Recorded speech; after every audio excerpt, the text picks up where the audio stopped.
बिस्मिल्लाहिर्रहमानिर्रहीम। अस्सलाम वालेकुम। जमाल अहमद जैदी आपके साथ हूँ फेसबुक और यूट्यूब पर। आप मुझे देख रहे हैं। जज की इज्जत कैसे होती है? जज के फैसले जज की इज्जत करवाते हैं, और फिर जब जज के फैसले जज की इज्जत करवाएं तो फिर जब जज रिटायर होता है तो फिर उसको ऐसे ही रुखसत किया जाता है जैसे पेशावर हाई कोर्ट के जज जस्टिस इब्राहिम को रुखसत किया गया। वो जब फुल कोर्ट के इजलास में आते हैं तो तमाम तर लोग जो वहां पर मौजूद हैं वो खड़े हो जाते हैं, खड़े होकर मुअज्जिज जज का इस्तकबाल करते हैं। अब वो कुर्सी पर भी नहीं है, उससे रिटायर हो जाना है, उसके एजाज में ये आखिरी फुल कोर्ट का इजलास है। मगर जैसे ही वो दाखिल होता है जज, तो फिर तमाम तर वहां पर जो लोग हैं वो खड़े होकर इस्तकबाल करते हैं। जज साहब खिताब करते हैं, वो ये कहते हैं कि 15,000 फैसले मैंने किए हैं, हमने पेशावर हाई कोर्ट ने किए हैं, जिनमें से 509 को सिर्फ चैलेंज किया गया है सुप्रीम कोर्ट में, और वहां पर भी आधी तादाद गालिबन ओवरटर्न हुई और बाकी हमारे फैसले ही बरकरार रहे हैं। जज की इज्जत जज के फैसले करवाते हैं। जज क्या है? जज के फैसले बोलते हैं। और अनफॉर्चुनेटली हमारे मुल्क में जो कुछ हो रहा है, इंसाफ का जो मयार है, जजिस जो कर रहे हैं, जजिस जिस तरह से इंसाफ दे रहे हैं, वो सब हमारे सामने है। और मौजूदा हालात जो कि खराब तरीन है, फस्तायत उरूज पर रही, जबरो तशद्दुद जुल्म सितम उरूज पर रहा, अदलिया का बहुत बड़ा इसमें किरदार था। और ये अब याद रहेगा, तारीख याद रखेगी। जज सब जब आते हैं तो जज सब का इस्तकबाल कैसे होता है, ये वाले मनाजिर जरा आप देखिए और फिर इस हवाले से राय का इजहार भी कीजिएगा। इसके बाद हम बात करेंगे बड़ी इंपॉर्टेंट खबर पर। एक सहाफी, सीनियर सहाफी, उसको मारने के लिए सफारी दे दी गई है। एक सहाफी ये दावा कर रहा है, उस पर बात करेंगे। जज साहब की पहले ये वीडियो देखिए।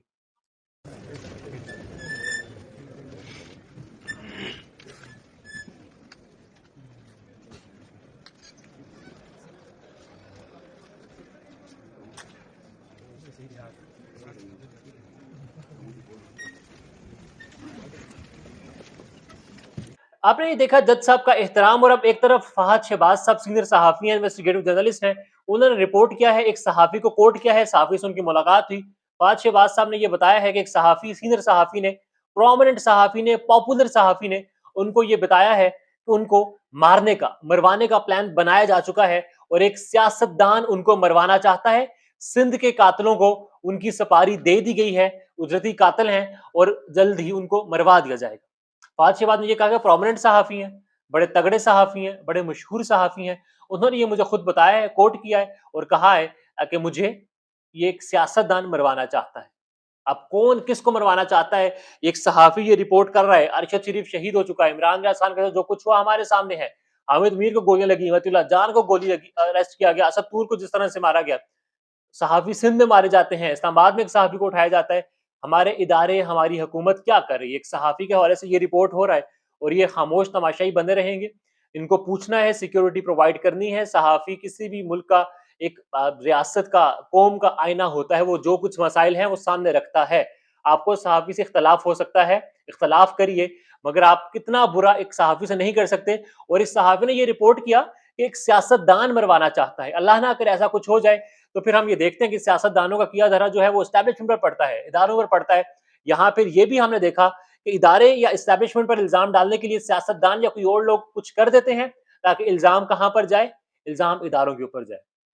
तो इदारों को भी देखना है, इस सारे मामले को खत्म करना है, सारे मामले को प्रॉपर छानबीन की जाए और इस मामले की जो हकीकत है उस तक पहुंचे। सहाफी कौन है? फहद शहबाज को गालिबन मालूम है, गालिबन क्या हकीकतन मालूम है, क्योंकि उन्होंने उस सहाफी को कोट किया है। आपके ख्याल में वो कौन सा सहाफी हो सकता है और वो क्यों मरवाना चाहते होंगे उसको? इसका इजहार भी आप कमेंट में कीजिएगा। अब राना सनाउल्लाह साहब, उन्होंने कहा है कि मोहसिन नकवी साहब मेहरबानी करें, वजीर आजम को आंखें ना दिखाएं। बहुत सारी वीडियोज में आपको ये बताया था कि शहबाज शरीफ साहब भी जो है वो बस बैठेंगे और कुछ भी नहीं। वफाक के पास क्या है? कुछ भी नहीं है। खजाना जो है वफाक के पास नहीं है, दाखिला भी अब वफाक के पास नहीं है, खारजा पहले ही नहीं था, तो फिर शहबाज शरीफ साहब क्या करेंगे? फीते काटेंगे या फिर शहबाज शरीफ साहब यस सर करेंगे? अब यहाँ पर इस्लामाबाद में ये हमारे सीनियर सहाफी, प्रोमिनेंट सहाफी ये रिपोर्ट कर रहे हैं, ये बता रहे हैं कि मोहसिन नकवी साहब जो हैं वो एज अ वजीर आजम बिहेव कर रहे हैं, एज अ वजीर आजम रिएक्ट कर रहे हैं। एज अ वजीर आजम वो मौजूद है वो इंटीरियर मिनिस्टर, मगर वो as a prime minister behave कर रहे हैं। और मैंने जब नकवी साहब को इंटीरियर मिनिस्टर सेनेटर बनाने के हवाले से खबरें आ रही थी तो ये खबर की थी, ये रिपोर्ट भी किया था, इस पर थोड़ी सी बात भी की थी कि हमारे पाकिस्तान में, हमारे मुल्क में जैसा हमारा मुल्क का निज़ाम है, जैसा हुकूमती निज़ाम है, स्टेट मिनिस्टर को, इंटीरियर मिनिस्टर को डिप्टी प्राइम मिनिस्टर भी समझा जाता है। Interior minister is basically deputy prime minister भी होता है। ज़ाहिर है तमाम तर अहम अहम चीज़ें, अहम इदारे उसके ज़ेरे अंडर काम करती हैं। अब अब क्या होगा देखना ये है। शहबाज शरीफ साहब ने पूरी तरह से मोहसिन नकवी साहब को, औरंगज़ेब साहब को कर ये जो एक सारा मामला था बैड गवर्नेंस का वो अपने अंदर ले लिया है। उनकी हुकूमत के अंदर हो गया है सारा बैड गवर्नेंस वाला सारा मामला।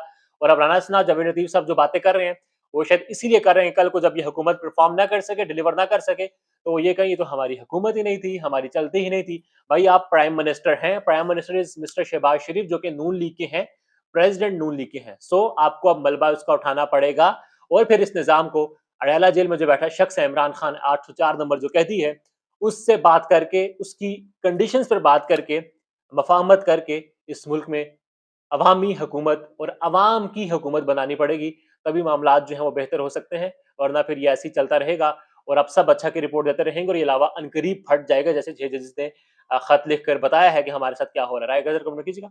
अल्लाह हाफ़िज़।